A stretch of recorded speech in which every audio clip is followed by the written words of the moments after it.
So we're looking here at our last set of slides for our unit on gender, and our subject at this time is the Coalition of Women for Peace, an organization that was established in 2000, in November 2000, about a month after the breaking out of the Second Intifada.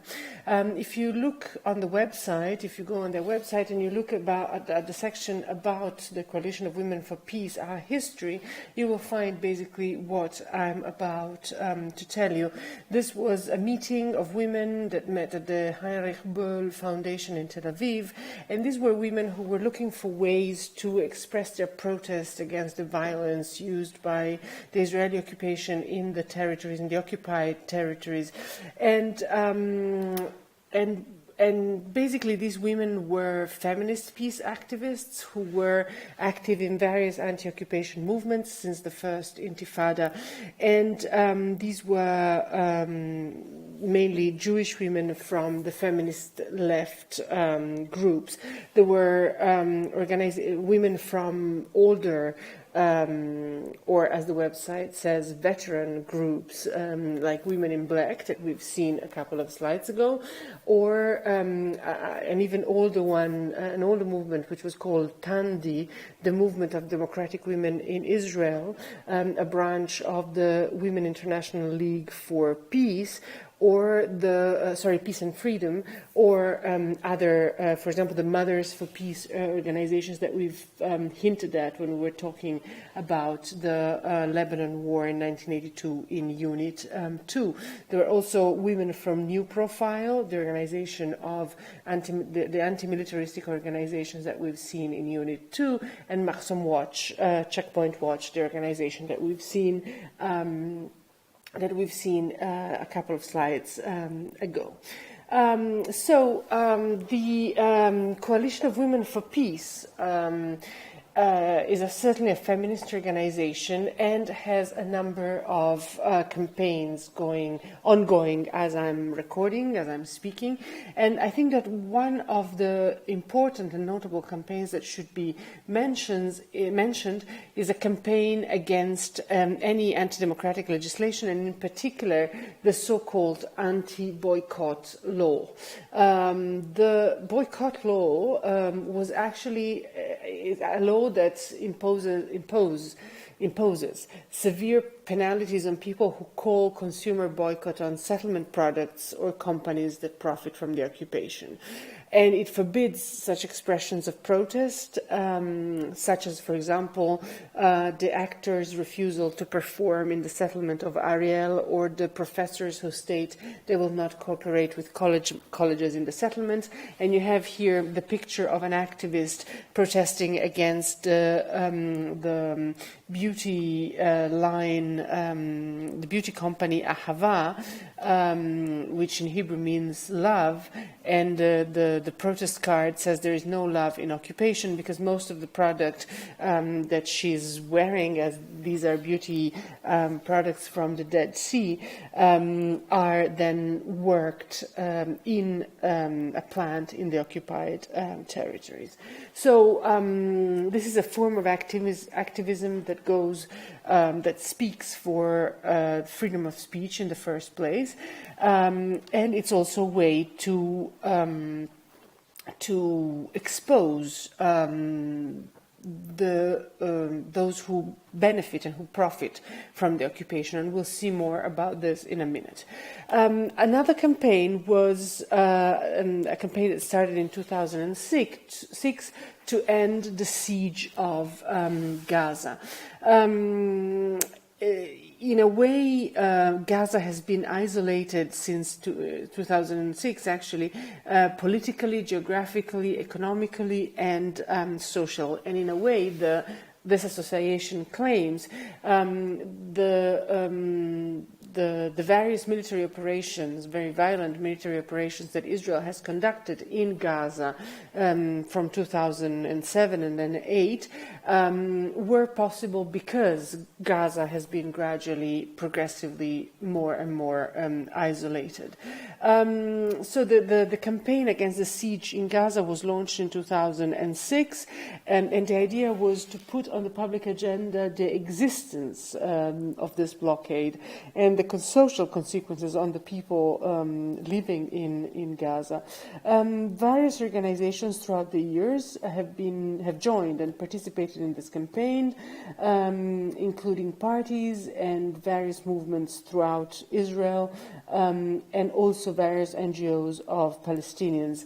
And this campaign has even included mass rallies in Tel Aviv, convoys of solidarity, cultural events, and a major march of women that, in fact, were marching under the banner Women Marching for Gaza and Sderot.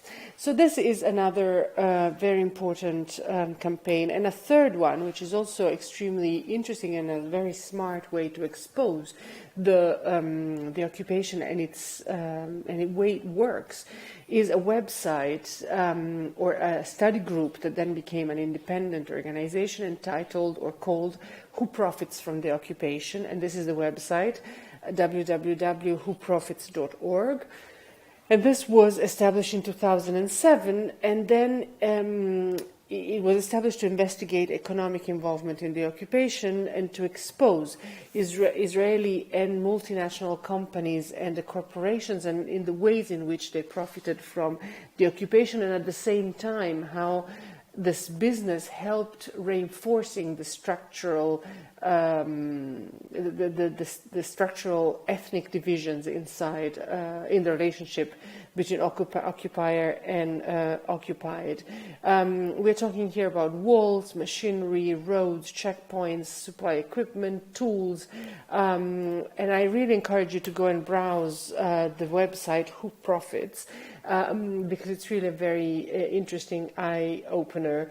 And then today, after several years, this Who Profits has detached itself from the Coalition of Women for Peace, but the two organizations will work in cooperation, and on the website you can read it there, somehow sister organizations.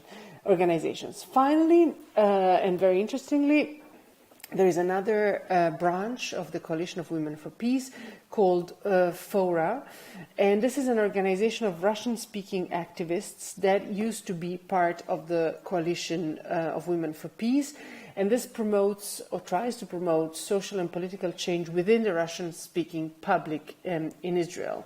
In particular, FORA was founded and is operated by Russian-speaking activists in order to define their common experiences as Russian-speaking immigrant women and to enhance and empower their voices, but also to connect to other women from all parts of society. This is how the group is described.